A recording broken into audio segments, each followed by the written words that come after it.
When the bear first came in, it looked up at us, and that's very an eerie feeling when you're like, okay, it's you or me.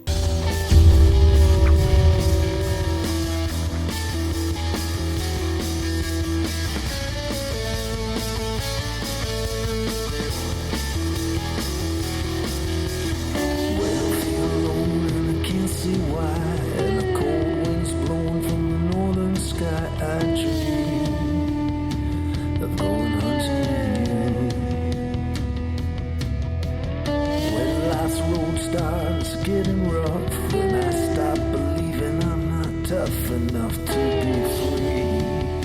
I just go hunting with you.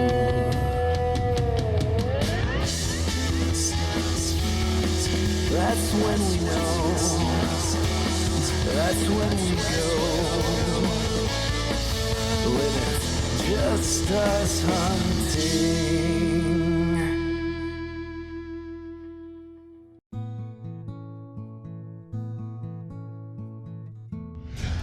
It's really fun hunting with your family. Fighting over who's sitting in the front. It's not funny, it's a hierarchy. It's fun when people ask me what my hobbies are and I say, oh, it's bear hunting. And what's your family? Oh, I'm going on vacation next week. Oh, what are you doing? Oh, I'm going bear hunting with my family. And it's different. And some people think it's weird, but it's what we do and it's what we have a lot of fun doing. Louise, you know, she's quiet. She really is. And I've hunted with her a few years prior to that, bear hunting. And she really impressed me. She took her time, you know, and she waits until she feels confident. And that's something that a lot of people can't do. There's an awful lot of people out there, first-time bear hunters, when a bear comes in, you know, they rush everything and they end up making mistakes. And because of that, they don't get the shot opportunity or worse, right? And she's proven to me beyond a shadow of a doubt, that's not gonna happen. My mom is like the quilter, she's the mediator, she's always keeping us together as a patchwork quilt.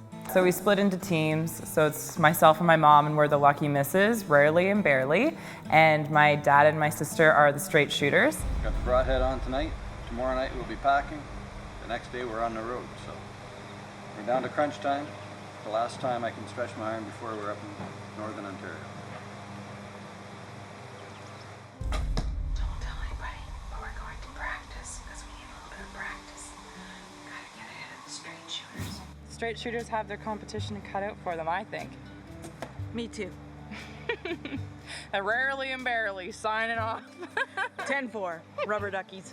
With your children getting older, and our girls are in their 20s, they're responsible. We were all young and we all knew everything at one time, and our parents were probably the dumbest people in the world. I went to a country festival, and before I left, I had my mom and my dad harp on me about whether I had my outdoors card or not. Do you have your outdoors card? Do you have your outdoors card? Do you have your outdoors card? Oh yeah, like why are you even asking me that? Of course I have my outdoors card. My dad said, not just to her, he hounds us all, have your outdoors card, because you have to have it on you when you're hunting. That outdoors card is your license, and without it, you can't purchase any other licenses. You can't purchase a bear license, your moose license, fishing license, what have you. So without it, you're naked. You can't do a thing. So she left early in the morning from her festival to come up to where we were, and she stopped in Temagami to pick up her bear license. So I go up to buy my bear tag, and I open my wallet, and like metaphorical moths flew out, and my outdoors card was in my coat pocket, in my turkey coat on the back of my door in my bedroom. So I didn't get to buy my bear tag. I had to wait till the next day to buy it. She arrived for the first day of the hunt, where she was supposed to be the first shooter in her team, but she didn't have her outdoors card, so my mom took the shooter spot and she had to go behind the camera on the first day, which was a fatal mistake. I would describe this as one of the dangers of not listening to my parents. On that day that she didn't have her card, on the opening day where my mom was the shooter and she was the videographer, the largest bear we will probably ever see happened to come into that bait. Do I shoot a big one? No, I'm shooting a small one. Yeah, why is that? Because I can just pick it up and put it in the truck. A big bear is 300 pounds. That's a nice bear. And prior to the spring bear hunt, it was a huge bear. But the bear hunting in Ontario, a lot of people have given up on it because there's other things to do in the fall, and that's the only time to hunt now. And the bears are getting older and larger. And I might have to rethink my ideals of a big bear. But regardless, 300 pounds, dragging a bear out by yourself is a big, big bear. I always kind of thought a 200-pound bear would be big, but I've never really been like around them. But 200 pounds sounds big to me. We have trail cameras up on these baits usually 2 or 3 weeks beforehand to give us an idea. And it's nice to know what size the bears are. What we use these trail cameras for is to tell us when the bears are coming in. Our baits are 40 minutes from our camp. And we typically like to hunt morning and night. But if the trail cameras are telling us that the bears are coming in only in the afternoon, why am I going to wake up at 4:30 in the morning to get ready to go hunting? So it's a big help for us that way. We see the bears on different baits, and the trail cam pics are showing a lot of bear activity on both of them, but Mom and I have the bigger bears on our baits. When I'm up there, when I first get up, I get all set up and I look around. I want to see what my options are for shooting, where the trails are that the bears are coming in. I look at where, specifically for bear hunting, where the bait is. I look at where, if the barrel goes behind a tree, I know I cannot get a shot there, so I know what my limitations are to shoot a bear. And then I pull out a book and I start reading. I'm loud, generally speaking, all the time. And being in the tree stand, I guess, is no different, but I think I'm being quiet. It's perception, really. I feel quiet, but I guess I'm not. Erica is very fidgety on a tree stand. Her feet are going, her hands are going, she's moving her body, she cannot sit still. I have this thing where I sit and I like to do like the leg vibration, and it's like involuntary, so sometimes when I'm sitting on the stand, it'll start, but you're sitting on a tree stand in a tree, so like the whole tree moves and the camera moves and the shooter moves and everyone's got this really good beat going. That day I actually ended up sitting where my feet were supposed to be and let my feet dangle because I was just so uncomfortable. You can only like do this so many times. I think when a bear comes in and she's in that position, it's going to be quite entertaining for the bear and me. We're hoping crocheting is going to take some of that pressure off of her.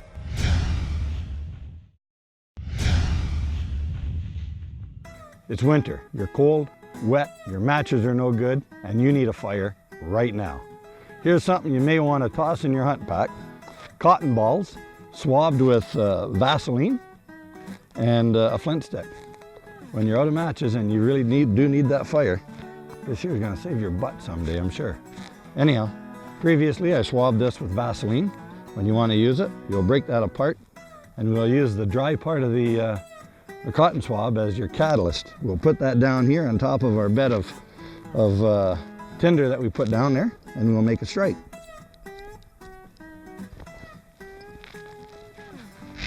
Now we've already grabbed a couple other branches. We can start laying them in here. And in no time we'll have our fire. It's that easy. Next time you fall in the creek, go through a beaver channel up north. Instead of spending an hour trying to get a fire going, we were what, 10 seconds. Trust me, stays dry, it's in your pack, and that's your Just Us hunting tip of the week.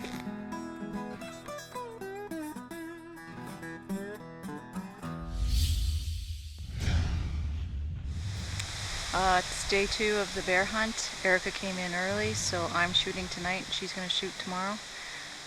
Because I have short legs and the other people putting up stands have long legs, I had a heck of a time getting in. Really looking forward to going out at night in the dark with all the bears. So it is 20 to 5, so hopefully a bear comes in shortly. Over and out. No, I actually enjoy sitting in the tree stand and just watching the birds and the squirrels and the chipmunks and the occasional bear come in. I enjoy just sitting and watching. It gives you time to think. She enjoys nature so much you know, with the little bit of bear hunting experience she has behind her and whatnot, and living with me for her entire life and listening to the stories, I felt confident that she was able to go in there by herself and make the right decisions at the right time. We've been here almost an hour, and we've only seen a chipmunk and a couple of squirrels. We're gonna keep on trying. Normally when you see a squirrel, you don't see anything. And there was a little red squirrel sitting on the drum. And so I was like tapped out, I was done. So bored. Sunria. I just finished reading my book and playing Tetris, and I'm bored. And I'm getting antsy. That bait was hot. It was getting hit every day. And it goes back to what I said earlier on, that it's not a give me hunt. It's a controlled hunt. And if everything works out right, the bear is going to be right where you want him. But that bait was getting hit multiple times every day. And as soon as the human scent showed up, it shut down. Been here for 2 hours. Seen no bears. We had been sitting for about 3 hours, I believe, and it was around 7 o'clock, and Eric was fidgeting, and I'm like, I hope something comes in soon. She was like, I hope the next 5 minutes. So you won't normally hear a bear, but you'll hear a squirrel or a bird, and like they'll snap sticks and you'll hear the leaves rustling. So when you hear something, I normally write it off because it's not normally what you're looking for. And Mom heard like a stick snap. I could hear something walking in the swamp. So she like elbowed me and she was like, bear. And I was like, yeah, whatever.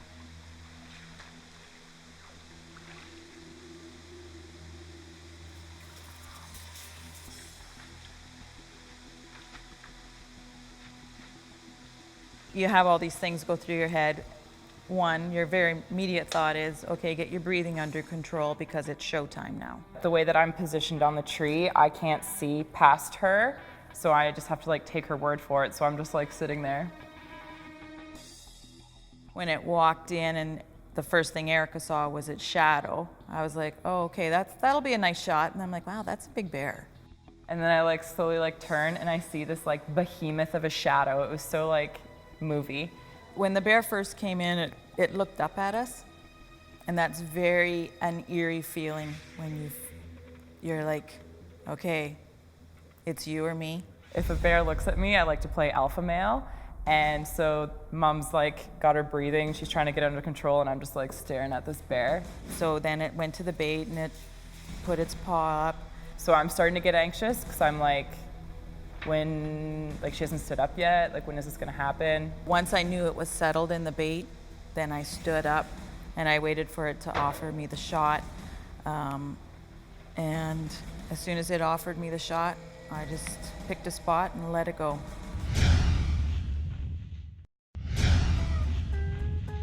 I remember this one time, I was hunting with my boyfriend and my brothers, and there was 11 guys and then me, and I shot the first and second bucks of the season. I was pretty pumped, and I'll remember it for the rest of my life.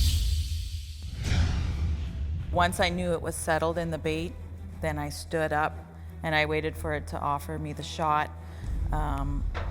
And as soon as it offered me the shot, I just picked a spot and let it go.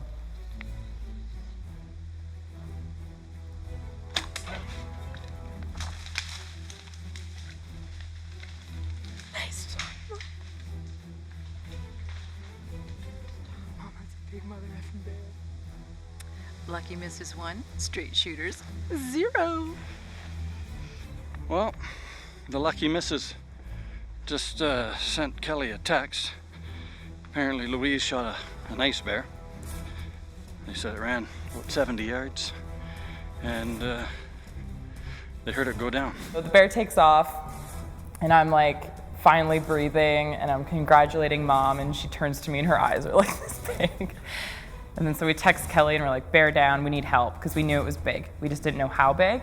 Finally, I checked my phone and there's a few missed calls and there's a few texts saying, Mom just got a big mother bear. It's down, it's dead. It was a good shot, it was a good shot. Although I wanted a small bear, this is a big honking bear. It looks like a really good shot. Didn't hear the death moan, but he's not that far away. We don't get down. Erica's like, what do we do now? And I'm like, She goes, should we get down? I'm like, no, we'll just stay here until Dad and Kelly get here. There's not only one bear in this bush, there's many. And if he was that big, he probably has bigger friends. Kelly and I walked into Louise's bait. They were still up in their tree. You know, why not let Dad and Kelly on the ground with all the bears, and we'll stay in the tree? Kelly would still be in that tree right now because she's a scaredy pants. They're afraid of how big the bear was. The first thing I want to do is, where did you hit it? What was it doing? Which direction did it go to? And they really weren't giving me an awful lot of information that I needed. As soon as I went in, because it was a little clearing area, and as soon as I hit the opening of the bush where it went in, I was onto a blood trail. And it didn't take long. It was maybe a 30-yard blood trail. When I seen it laying there, it was big. That's a nice big bear. And the road is 40 yards away. It was a perfect shot. It was picture perfect. You could not put an arrow in a better spot. We wanted to try to move it. I knew we couldn't drag it out. I know what dragging bears are like. But I thought we could get it a little ways. And I'm bullheaded. If someone says I can't do it, I'm gonna do my damnedest to prove them wrong. And I couldn't. We're thinking between the four of us, we'll be able to drag it out. Like how big can it be? The only thing we managed to do was turn it 180 degrees so it was facing towards the road. And we were all just like so tired from that effort.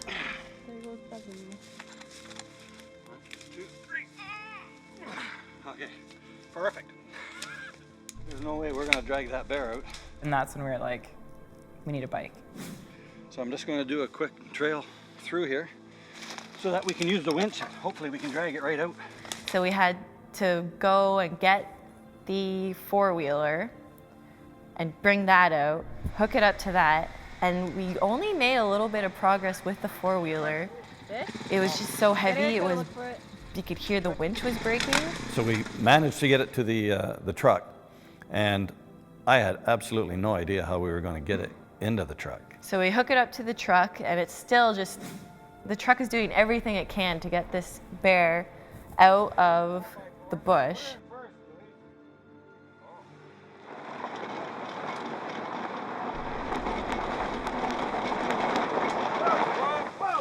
Yay! Perfect.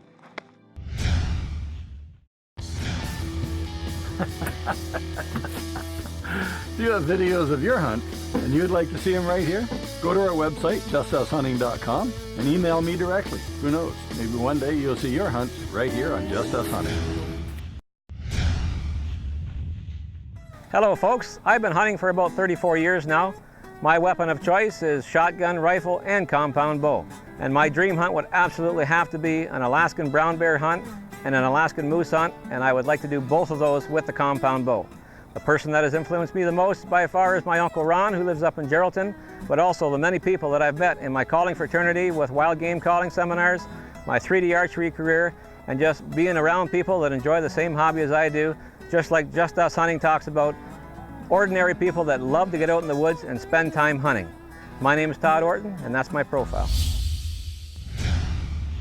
What we always do every year is if like a big bear comes in, normally we'll do like a $5 or $10 bet closest to how much it weighs. I'm saying 560. I'm saying 580. I'll go with one, like on The Price is Right. 554. 535. 700 for Kurt. Rick, 600 even. Okay, I'm going 660. You snake. I think 600 might have been the biggest number. And whoever said 600 pounds, everyone laughed at them because they were like, no way, no way. Well, the roof started creaking, and I didn't know if the cabin that we were in would be able to withhold its weight. Son of a bitch. No way. 700. Over 700 pounds. We were all shocked when it was 700 pounds. It was over 700 pounds. But our scale went up in 25-pound increments. So for argument's sake, we can't say it was 706 pounds, 710 pounds, 700 pounds. It's an honest 700 pounds, actually over it. It was a celebration. It was a huge celebration. Everyone's celebrating and the drinks started flowing in celebration. She doesn't celebrate too much. She's the quiet type. She's the one that keeps, we'll say, Erica and myself in line. She's the voice of reason, and her reason that night was 700 pounds. Oh, it was joyous that night. The next morning wasn't so good. She's normally the first one up and ready and chipper, and she wasn't up yet, so I went in her bedroom and was like, Mom, are you okay? And she's like, oh, I'm so sick. And I was like, no, you're hungover. And she's like, I have a headache, and I keep going to the bathroom. I'm like, yeah, you're hungover. As if. Have you seen my mom? She's a really small lady, and she got the biggest bear out of everyone at the camp. I would like to think that I would have hit that bear. I maybe would have choked. There was a lot of bear to hit, so I probably would have hit it, but I maybe would have choked. It's something that I'm gonna have to live with forever, that I forgot my card. She could have been the one to have made that fatal shot. And we didn't see another bear all week. So that was literally the only bear that I could have shot at. All because of Havelock Jamboree. Even today, I'm like, I shot a 700-pound bear. It's no big deal. The bears aren't recorded in weight. It's skull size.